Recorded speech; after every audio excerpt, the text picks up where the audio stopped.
When my dad insisted on visiting my uncle for a week, my kiddie self couldn't have been more excited. I must have been young at the time, real young, maybe 10, 11?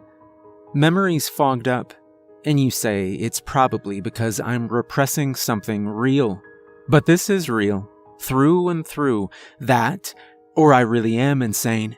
Now, as I was saying, my family was going to visit my Uncle Wacko for a week one fine summer. Of course, his real name was Tom, but everyone called him Wacko, except for Mom. Mom called him Hillbilly Chainsmoker Psycho a few days before we drove down from Maryland to his ranch in West Virginia, which spurred on her argument with Dad even further. Yada yada, I'm not here to talk about my parents' marriage.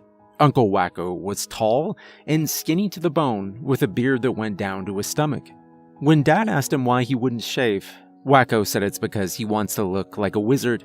Had a gimpy leg he had to limp on, and a busted bone or two.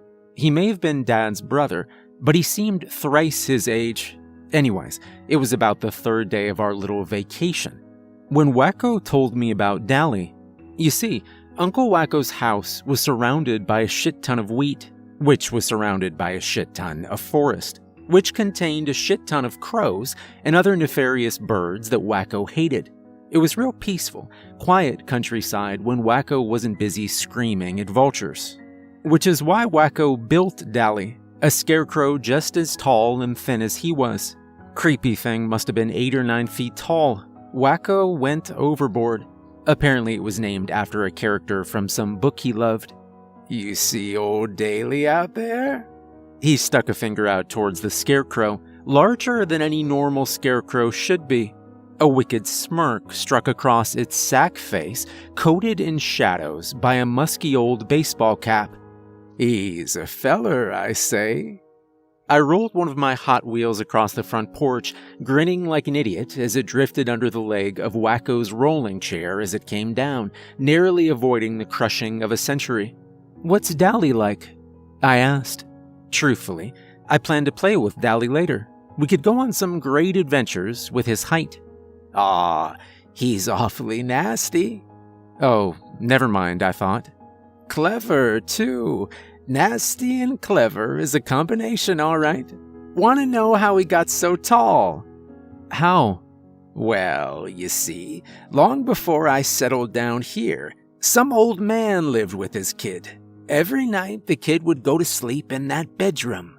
Wacko pointed to a cracked window on the second story, the window of my room for the week. "And boy, could that kid sleep. No sound in the world could wake him up. Until one night, when the moon was full and the frogs were singing love songs, he decided to stay up way past his bedtime watching Simpsons on TV. He finally went to bed, though, but a spooky scratching propped him right up." Wacko mimicked a scratching sound. "And then?" I asked. "Well, he huddled up in his covers and went, 'Who's there?' But nobody answered. He asked again, and this time he heard a giggling on the other side of his bedroom door. But not normal giggling. It was like sandpaper scrubbing on gravel. Now the kid was scared out of his mind, but he still asked again. The giggling got louder. The kid was about to scream for his mama, but the door suddenly slammed open, and there, standing in the doorway, was old Dally with a grin on his face and straw for bones. He walked in and, well, nobody saw that kid again." I gulped, but kept my posture bold. I was a big boy, after all. "But Dally's way too big to fit in the door." "Nah, back then he ain't. You see, every time he catches a little kid staying up past their bedtime, he grows an inch." Wacko chuckled and patted the top of his head. "That story's fake," I said. "I'm sure Dally doesn't mind you thinking that. He hasn't eaten in a while, after all." Wacko hooted and hollered like some sort of coyote. "Now, you run along now. Your pa wants help with making dinner." "Didn't he ask you to help him?" I'll tell you where I keep the ice cream if you do it for me. Vanilla? Chocolate. Deal. After helping Dad prepare some burgers on the grill out back, and after consuming a tub of ice cream, much to Mom's displeasure, it was getting late. But alas, the fireflies were coming out. Hundreds. Me and my brother pranced around the yard, desperately trying to snag one or two while hurling insults at each other and giving off playful slaps, laughing at jokes, leaping through the sunset, dancing as Journey's new album blared over the radio Wacko had set up. Not a phone in sight. Good times. Hey kids, it's 9. Time to come in. Dad called from the back porch, but it was barely dark out and I was an energetic puppy of a kid. Just 10 more minutes? Big Bro moped, and Dad's a softy. We wrestled a little as the moon peeked over the wheat, big and round and gorgeous. It's 9:30. Get yourselves in bed, Mom called from the porch. Please, Mom, just a few more minutes. We just started having fun, I pleaded. I'm not a sucker like your dad. Get in here, she said. I crossed my arms and pouted. Big Bro had already started towards the door and was looking at me like the little dumbass I was. Well, I ain't going in, I said. You best come in, boy. Uncle Wacko appeared at her side. Dally's already tall enough. I stood in angry thought, but gave in. I didn't think the Dally story was true, but I was tired and the frogs were singing love songs. After some sharp words and my father's begging, I made my way to my bedroom and peeked out the window. Though it was hard to make out, I could still see Dally's silhouette standing like some sentinel of the copper fields. The story was fake, just as I guessed. I crawled into bed, but alas, no sleep for me. I was never a heavy sleeper. So I twisted on my bedside lamp and pulled out an issue of Teen Titans. Cyborg was my favorite. It was during this little reading that I heard it. A long, low, scraping sound that sent shivers down my spine. In the blink of an eye, I shoved the book under my pillow and turned off the lamp before flipping around in my bed so that my back faced the door. It's just Big Bro or Wacko teasing me, I told myself. You're a big boy. You're not scared of stupid stories about evil scarecrows. Hold your ground, and whoever it is will leave eventually.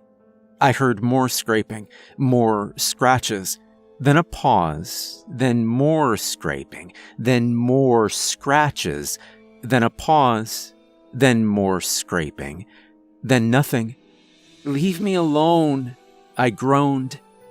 And then I heard him chuckle and realized my mistake. The kid in the story had spoken too and gotten killed for it. No, screw that. I shot up out of my bed with tears in my eyes and I fumbled the window open. I clambered out onto the roof, looked out to the field. Dally was nowhere to be seen. Oh my God. Big Bro stayed up late too. What if he was next? No, I needed to run. You can call me a coward, but I was less than 12 years old. I leaped from the overhang and onto the soft dirt below. Thankfully, not a long fall. Digging my bare heels into the dirt, I bolted. Didn't know where, because before long I was surrounded by a forest of wheat, painted pale by the full moon. Keep running, Jack. Don't you stop running till the sun rises. But I wasn't an athletic kid. It wasn't long before I was wheezing and gasping through the fields, my footfalls light against the soil. But a glimmer of hope shone through. The path leading back to the front porch. I stopped on its edge, then fell into a G.I. Joe prone because I heard footsteps, but I'd stopped walking. A tall, bone-thin shadow with a baseball cap took up the space between patches of wheat field. Old Dally was holding something, like a tiny box in one hand. Then another hand fiddled with the top of the box, and bright light shone from its side, the beam of a heavy-duty flashlight. Because this old Dally was Uncle Wacko. "Jack!" Wacko called out in the night. "Look, Jack, I was just messing, boy. Didn't mean to spook you out into the fields. Follow my voice." I breathed a sigh of relief. So it had been a prank. I popped up from my hiding spot at the edge of the wheat and prayed to God that Wacko didn't see me shivering. "I'm over here," I said. Wacko's eyes shot in my direction, and he yelped like a fox. "Well, hot damn, you had me worried sick, boy. Frank would have killed me if you were gone in the morning." Wacko clapped me on the back, and I flinched. I won't tell Dad if you get me more ice cream," I said. Yeah. Let's go back and check you for ticks. Maybe toss you in the bath." I stuck close to his hip as he continued speaking. "You know, you're a tough son of a bitch. You've been out here for hours. I checked all 3 of the other fields, and you still hadn't sauntered back inside." I beamed at being called tough. Scared? Never was. I was just being tough. "Yeah, I'm really tough. I once beat up 6 dudes at school." "Well, why'd you do that?" They were kissing my girlfriend." "You have a girlfriend?" "No." "Then why'd you beat 'em up?" They looked at me funny. Wacko shot me a smile filled with rotten teeth as we kept on walking, the conversation coming to a very temporary end. Our footsteps seemed quick, like they were repeating. Weird. "So, was the Dally story real?" I asked, keeping to Wacko's side. Weirdly enough, he took a side path to the left instead of continuing towards the house. Normally, I would question it, but there was a chest freezer in the shed where he kept his ice cream, and I figured he was going to give me it before taking me back. "Well, Jack," Wacko spoke louder, "I'll tell you a secret about the Dally story I've never told anybody else." He laughed as he turned right onto another path, away from the shed, I think.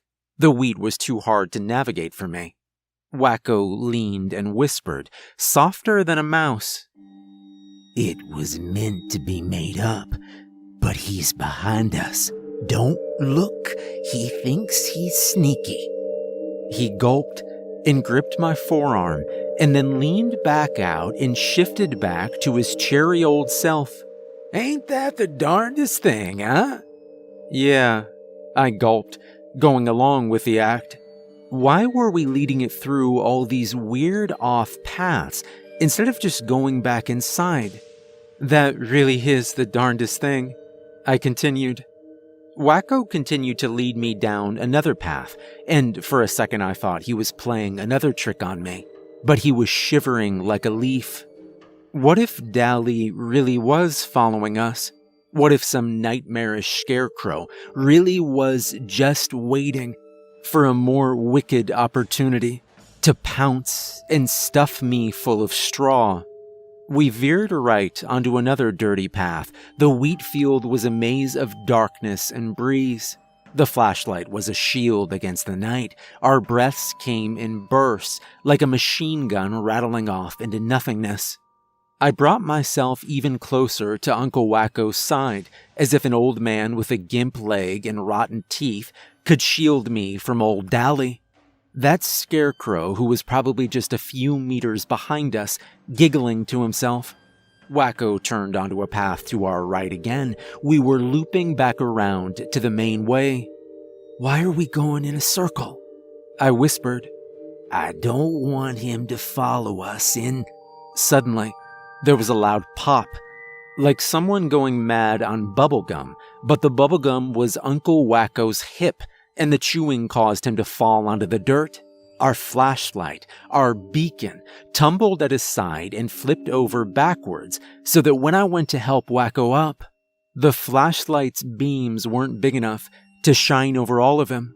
But my little eyes still narrowed as 2 long, raggedy pant legs were illuminated by the light, my eyes wandering up the gargantuan silhouette and landing on Dally's, 2 tiny dots emitting a supernatural orange so faint yet so harsh, like I was looking the devil himself in the eye and daring him to blink.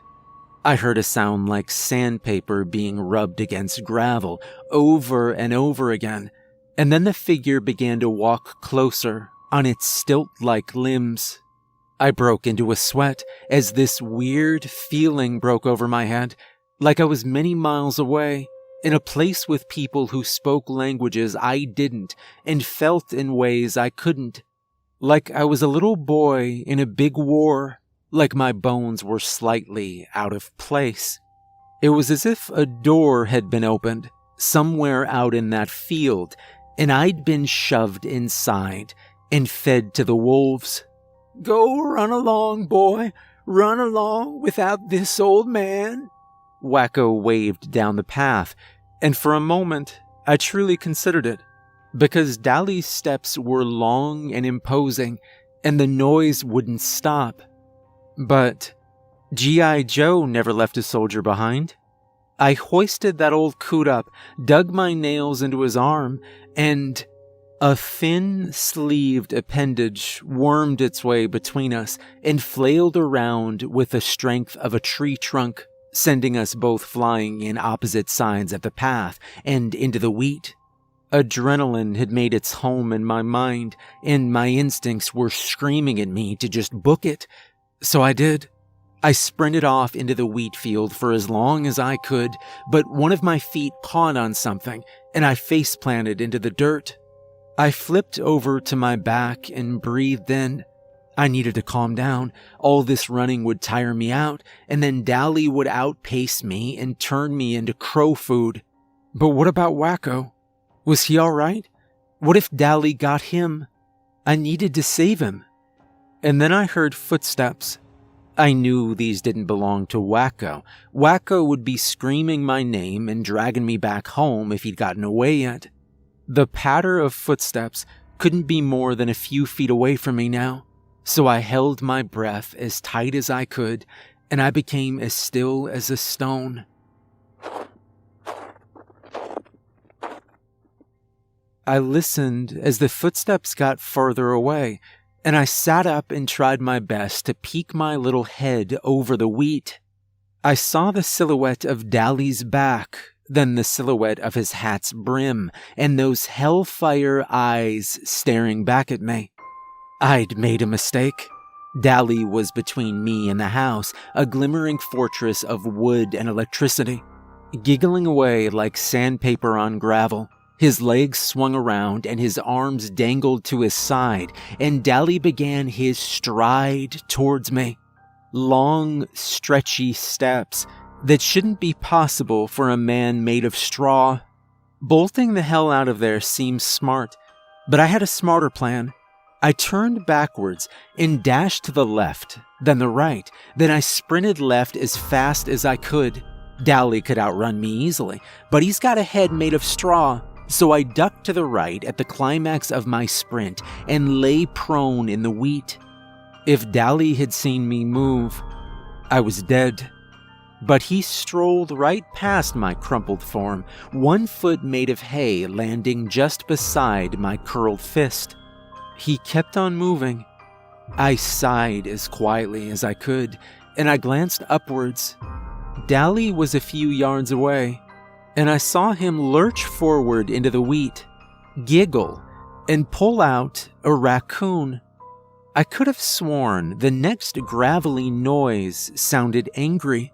I began to get up as he seemed to examine the critter closer and slowly stalked my way in the direction of the house.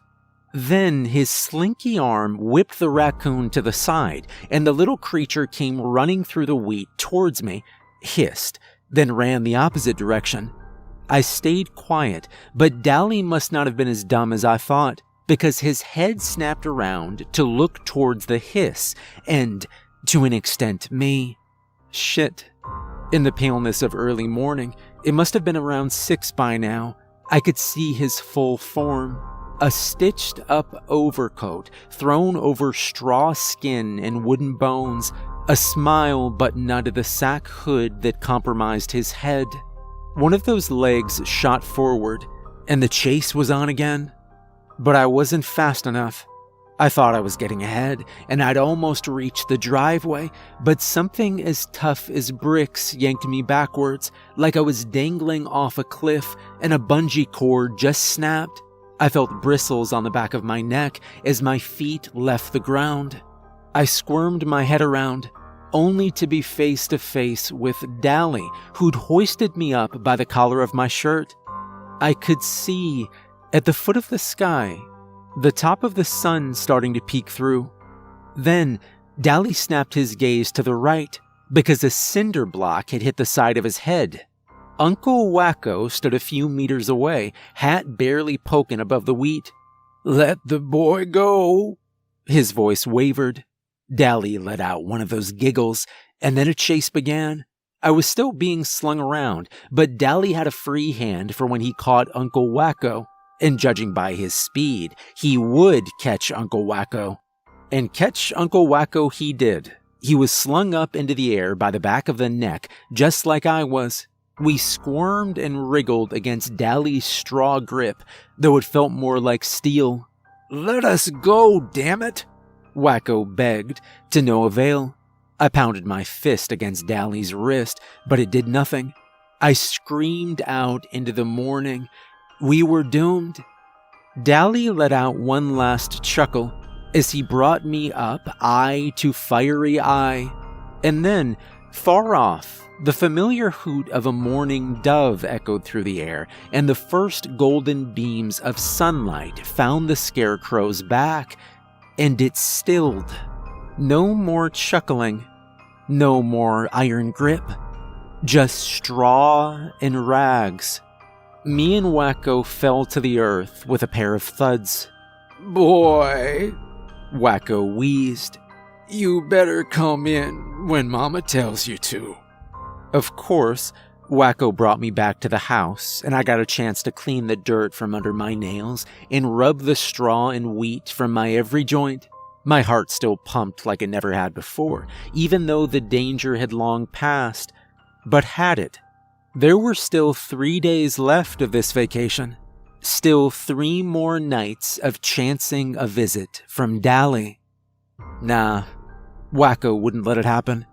The family was confused when Wacko announced a surprise bonfire in the backyard, a confusion that mounted when he piled on so many branches and enough tinder to melt the Arctic. I was the only one who understood when Wacko wandered off into the fields as we all cooked s'mores by the inferno he'd built. I was the only one who knew why he was dragging a particularly tall Scarecrow out to the pyre. And I was the only one who knew why I shrieked like a banshee when its head rolled off its shoulders and landed at my feet, with 2 fiery holes beneath the baseball cap. I don't know what happened out in the field that night with Dally and Wacko. I don't know if I'll ever share this feeling with anybody else. It was like, for a night, I got a short peek into a world I didn't understand, one I didn't want to understand, one the morning sun saved me from. Wacko understood how I felt. He was there. After the incident, he'd stop by our home in the city and check up on us now and then, tell us crazy stories. Then, sometimes me and him would share a soda or two by a fire. He passed away on his trip back home 3 years ago. Car accident. I miss him. I still can't fully describe what happened that day. It's like my brain is ripping out memories, one by one, until nothing's left but a giggle and a bittersweet summer vacation. It's funny that something as small and stupid as a scarecrow can get me shaking. But that's how it is. That's how old Dally was. I haven't felt something like that since then, that feeling of being somewhere I shouldn't be. And frankly, I don't want to. I don't want answers to what happened. I don't want logic and rules. I just want to be able to sleep without nightmares.